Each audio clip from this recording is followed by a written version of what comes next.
People on the internet talk about that one moment that actually changed their life, and it's, an Instagram post with this kind of a big caption talking about that specific decision. To me, sometimes it sounds a bit cheesy. I'm not sure what to believe in, and how much of that is actually true. But I'm here kind of doing the same, but I kind of have a reason. I didn't know at the time when I read this book, I didn't know what kind of impact it would have on my life. And I mean, it took like more than 10 years for this whole thing to finally come true. Because I bought this book about like more than 10 years ago and I read it. I was very fascinated by it. I really liked it. But once I finished reading it, nothing really happened, a year afterwards or something like that. But now, all of those years later, I actually see what kind of value this book has brought me. And hey, I'm not here to sell you this book. It's an old book. I don't have any affiliate links or anything like that. I mean, if you want to read it, just go somewhere and just find it. It's this book by Tim Ferriss, 4-Hour Workweek. But if you give me just a couple of minutes, I just want to share my story of how this book and why I attribute so much success to this book and how it actually made me over $500,000 10 years later.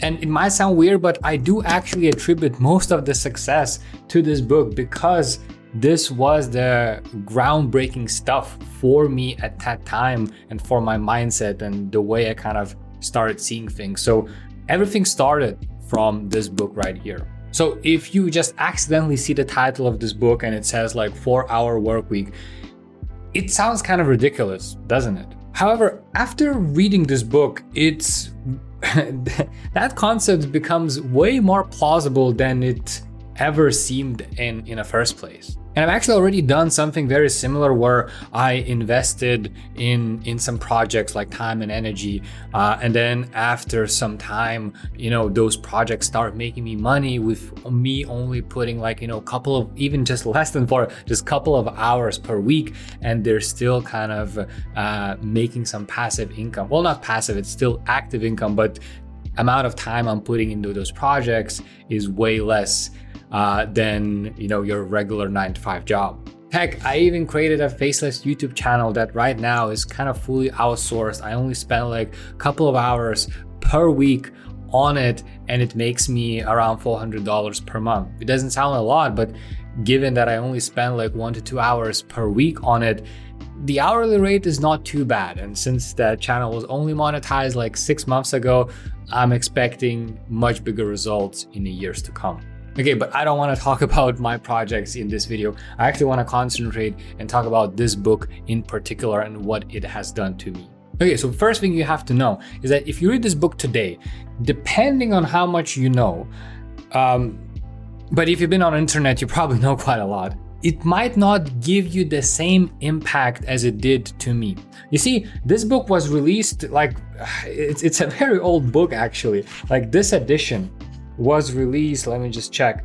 This edition was released in 2011. I think I read this book in 2013, so like 11 years ago, and it was published in 2007. So Tim Ferriss, the author, when he wrote this book, he was writing it in the 2000s. So that's like almost 20 years ago, he was thinking about these concepts and writing it. And we all know that the world looked completely different back then. I mean, social media was barely invented at that time. So you can imagine the world that Tim Ferriss was living in was completely different. So the concept that he's talking about are groundbreaking, but today they're not so much. For example, the book talks a lot about remote work, which, I mean, now after the pandemic, everybody knows what that is, and passive income, automation, and business related stuff. And also, it's just kind of also a productivity book. It does have a lot of productivity hacks of how you can hack your time. I mean, the whole, it's in a title, basically, how you can work less and basically do the same amount of work. So when I first read this book, I think the best thing that it actually did was open my mind to a lot of possibilities. After reading this, I actually started questioning everything. And I started thinking that anything is possible. this is a powerful concept if you think about it. I'm at university. I'm just partying. I'm trying to study. I don't know nothing about the real world. And I read this book and it opened so many questions and so many things that I never thought about, that my parents didn't teach me, that university didn't teach me, that none of my friends talked about. And I was like, okay, if this guy somehow made it, why can't I do the same thing? And I really liked that this book also taught me that you need to experiment a lot. So people fail. We fail at many things, and failing is actually the more common thing that people do instead of succeeding. So I realized this reading this book, that okay, whatever I do, I might actually fail at it. But I started viewing things as experiments. So, okay, what if I don't need to succeed or fail at this? Let me just try a thing. Let me do it for a certain amount of time, see if it works. And again, for me, now looking back at all of the things that I tried, it seems it worked very well. I wouldn't be in a position where I am right now if I hadn't tried a lot of things. And throughout the last 10 years, besides freelancing, I tried email marketing, I tried social media marketing, I tried working at agencies, I tried working at companies, I tried building YouTube channels, I tried launching e-commerce stores. I actually wrote a book with a friend and published it on Amazon. Well, it's not available right now, but there are so many things and little things that we tried. I tried copywriting, I tried different skills, I experimented with video, I experimented with social channels. The list goes on and on. I basically just said, hey, let me just try everything and see what works. And when years went by, I forgot about this book. I read it, I maybe remembered it for a year or something like that, and then I kind of forgot about it. I was really impressed by it and I was telling all my friends and everybody about it. But, as time goes on, you don't really think about the concepts in the book and stuff like that unless you reread it. But now, 10 years later, I still remember the emotions that I felt from reading this book. And I still remember the key lessons, because there are a lot of key lessons here. I only took probably just two of the biggest ones, is that I need to experiment a lot and that anything is possible, and I always need to question things the way they are done. And just these two things brought me to a lot of success as well, a lot of projects that actually succeeded. For example, freelancing. That is one of my most successful ventures that I ever did.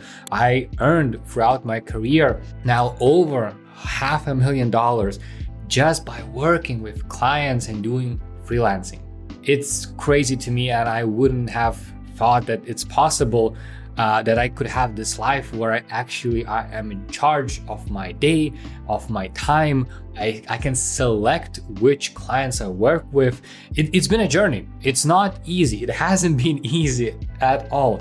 But it had to start somewhere, and it started with this book. And now I actually remember this book just recently because I watched a video, somebody talking about this book as well, and I was like, I completely forgot it, and I just took it out of the shelf and just started kind of going through it and seeing sort of what's inside, what have I missed, because I haven't touched it in a very, very long time.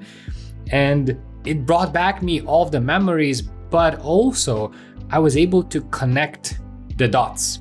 I think that Steve Jobs said it very, very in his famous Stanford speech, where he said that you cannot connect the dots looking into the future. So you never know what's gonna happen. And if you study this or do that or go to this job, you never know which things will connect eventually. But you can always connect the dots looking back. And now, where I have tons of data, 10 years of data, of decisions that I made. Now, when I kind of connect the dots, I only recently realized that this book was the start of it all. So I'm not trying to sell you this book, because for you, it might not be this particular book that gives that same realization or the same lessons. And you actually will not even know if it's that book or that job or some other decision. You actually need to go through life And then only after some years, you will realize that a particular thing or a particular book, a decision led you to where you are right now.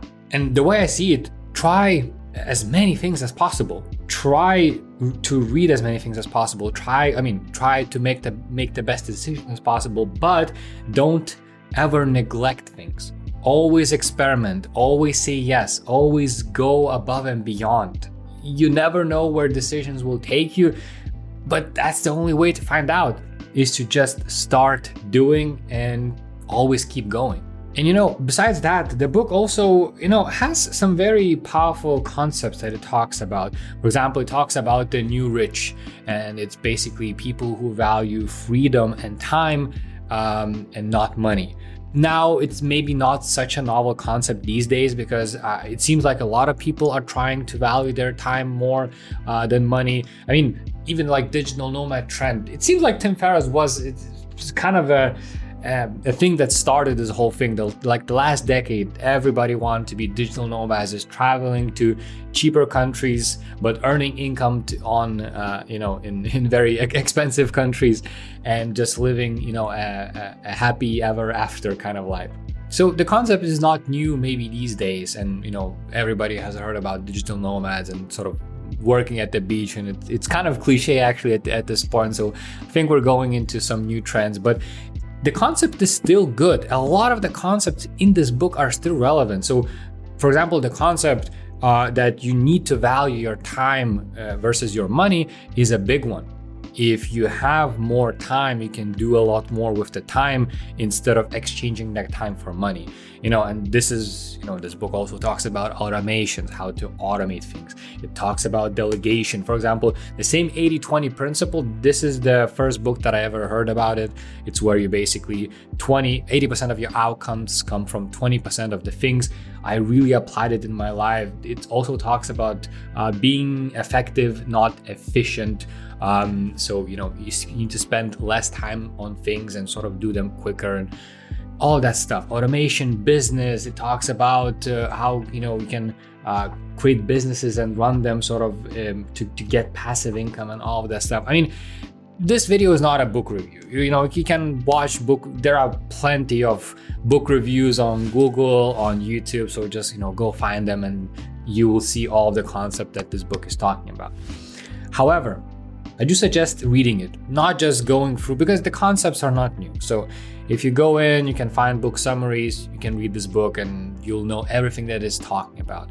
But this book, maybe it's just me. So I don't want to throw this to you, but maybe it's just me. But for me, the book is more about the mindset than the actual stuff in it. The way it talks, the way it tells stories, the way it just explained things. Maybe it was just me and, when I was like 19 or 20, and I was just so impressed by all of the stuff that it really stuck to me. Maybe you are now like 18, 19, and it's gonna do the same for you. Maybe if you're older, you probably have experienced a lot more stuff, especially if you've done some entrepreneurial stuff or been in business or anything like that. So maybe that's not new. I would give it a go either way, As I kind of tried to mention in this video, experiment and try a lot of things. Buy this book, read the first chapter, doesn't stick to you, that's fine. Sell this book, forget about it, and move on to a different thing. It doesn't have to be this book, but something will click eventually. Maybe not this book, maybe the 5th book that you'll try. That will be the one that is gonna blow your mind and will eventually change the trajectory of your life. And if you want to learn more about how to succeed of being a freelancer and gain all this freedom that I'm kind of talking about, there's going to be a link in the description so you can sign up there. But if you're still not ready, or if it's too early for you to sign up or do anything like that, and if you feel that you want to watch another video, YouTube recommends this one, so check it out.